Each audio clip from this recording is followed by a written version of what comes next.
E aí pessoal, beleza?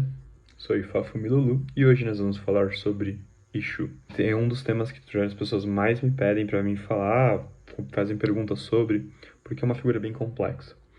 E ele é uma figura complexa em três momentos: na sua origem, a compreensão pós-origem e, que daí eu vou falar como os dias atuais na sua terra natal, e os dias de hoje aqui na diáspora. Então, veja, ele por si só é uma figura que demanda muita atenção e muito estudo nosso quando vamos falar de Exu. Espero que eu consiga falar, porque é uma honra falar sobre o primeiro ser da criação. Antes de falar de Exu, eu preciso primeiro abordar um dos temas que eu já abordei em outro vídeo e já então faço até o convite. Se você está conhecendo esse meu conteúdo agora, antes de você assistir esse especificamente, olha na minha página, você vai ver uma série de outros vídeos. Você precisa ter consumido alguns outros, porque eu vou falar sobre o idioma, vou dar algumas ordens práticas que isso vai fazer mais sentido para você. Mais familiarizado com essa abordagem sobre o idioma Yorubá. Exu é uma divindade do panteão Yorubá. Então, na África existem 55 países, entre eles vários povos, e Exu é uma das divindades presente em um desses povos. Então, ou seja, existem centenas de povos no continente africano e um deles é o que gerou a crença nas divindades que você cultua na Umbanda, no Candomblé, em outros cultos no Brasil, que nós conhecemos como orixás. E existe dentro desse universo, um deles é o Exu. Para você falar dessa divindade, primeiro tem que entender que existe o povo Yorubá. Compreendido isso, nós temos que entender que, não, nós não estamos falando do tranca-rua das almas, nós não estamos falando do Exu Caveira, do Exu Marabu, ou daqueles outras figuras que incorporam na gente, em outros médios, dentro das gírias de Umbanda, ou de Quimbanda, ou de outros cultos no Brasil. Nós não estamos falando desses caras, nós estamos falando da divindade chamada Exu. Não é algo exclusivo do Yorubá você se referir a coisas por apelidos. Então, veja bem. Vamos dar um exemplo prático no dia a dia. Eu tenho um nome. Minha mãe não me chama pelo meu nome, ela me chama por um apelido, ou por vários, seja filho, seja apelido íntimo que nós construímos ao longo da nossa vida. Meu pai não necessariamente me chama pelo meu nome completo, mas sim por apelidos. Às vezes, irmãos ou pessoas próximas ou outras pessoas no qual eu cresci, cada uma delas pode acabar me chamando por nomes diferentes. Mas todos nós, ao ouvirmos esses nomes, sabemos de que estamos referindo a eu como pessoa. Quando eu exerço uma função na sociedade, ou seja, tenho um trabalho, eu também passo a ter meu ofício. Ou seja, se eu fosse um policial, provavelmente as pessoas se referiam a mim como policial. Ou, se eu sou um porteiro, a mesma coisa. Então, existem uma série de designações ou de apelidos que nós vamos ganhando ao longo da nossa vida, mas quem escuta ou quem se refere sabe a quem estamos nos referindo. Beleza? Isso é normal dos idiomas.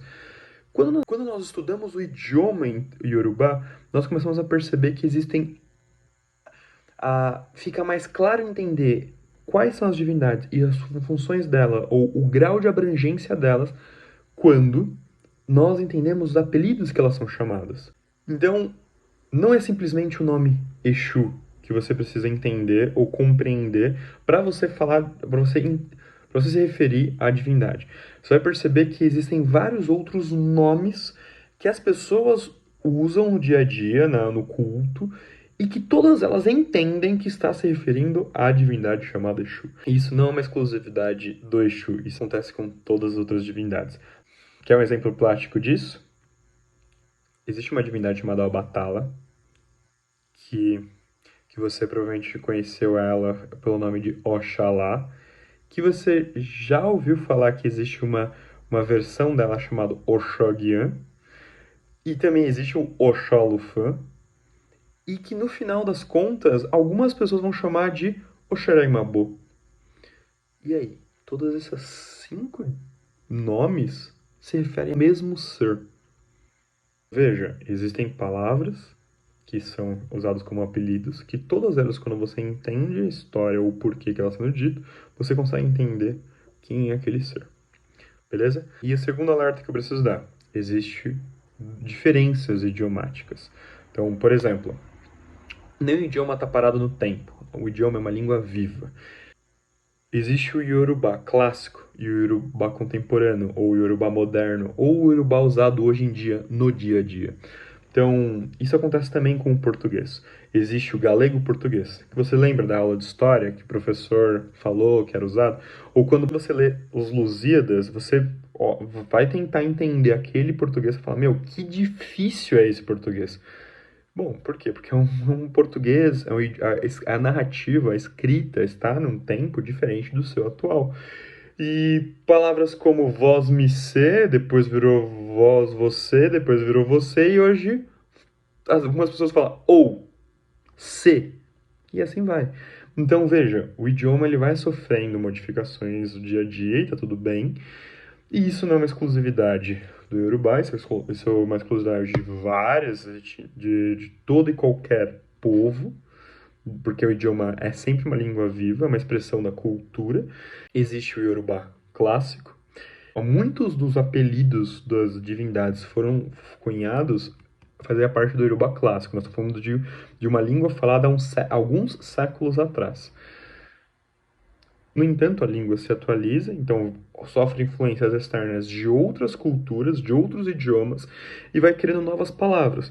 Então, existem algumas palavras que hoje no Yorubá contemporâneo, quando nós vamos tentar desmembrar ou tentar entender o idioma ou algum apelido de alguma divindade, a gente não consegue achar resposta, ou não consegue nem traduzir.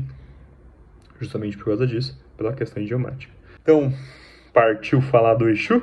Todo e qualquer praticante de culto relacionado aos orixás começa as suas práticas saudando Deus, no qual Olodumare. E logo depois, é bem comum você ouvir uma palavra como Akoda. Akoda. O que significa Akoda? O primeiro ser criado, o primeiro ser da criação. Então, tudo começa com Olodumare, e depois, a segunda figura mencionada no começo de todo o ritual é o primeiro ser da criação. Esse é um dos nomes de Exu. Isso não é unânime, isso vai variar um pouquinho de família para família. Algumas famílias vão falar que é uma outra divindade que é o primeiro ser da criação, mas uma grande abrangência do universo Yorubá. O primeiro ser da criação é Exu. E o que isso quer dizer? Bom, a estrutura Yorubá ela é hierárquica a partir de um grau de importância da senioridade. Ou seja, meu avô, ele com certeza, ele é muito mais importante do que eu, que sou jovem. Por quê? Porque o meu avô, ele tem duas questões que são indiscutíveis. A idade e o conhecimento perante a mim. Uma coisa, consequentemente, contribui para a outra. E isso torna nele uma figura de respeito que eu devo exercer respeito. Então, na estrutura Yorubá, a figura mais velha ela é extremamente poderosa. E esse já é um dos grandes motivos da gente falar que tudo começa com Exu. Ou que o Exu é a figura mais importante do nosso culto. Ou que Exu, a gente tem que sempre respeitar Exu, ou a divindade precisa sempre estar presente, ou sem Exu não se faz nada. Justamente porque ele é o mais velho. Ele é o primeiro ser da criação. Ele é o filho mais velho de Olodumare. Então, se tudo começa com ele é o ser que nós devemos respeitar e prestar nossas reverências primeiro. Apenas pelo nome de Akoda, você já tem toda essa questão ético-social do universo Yorubá.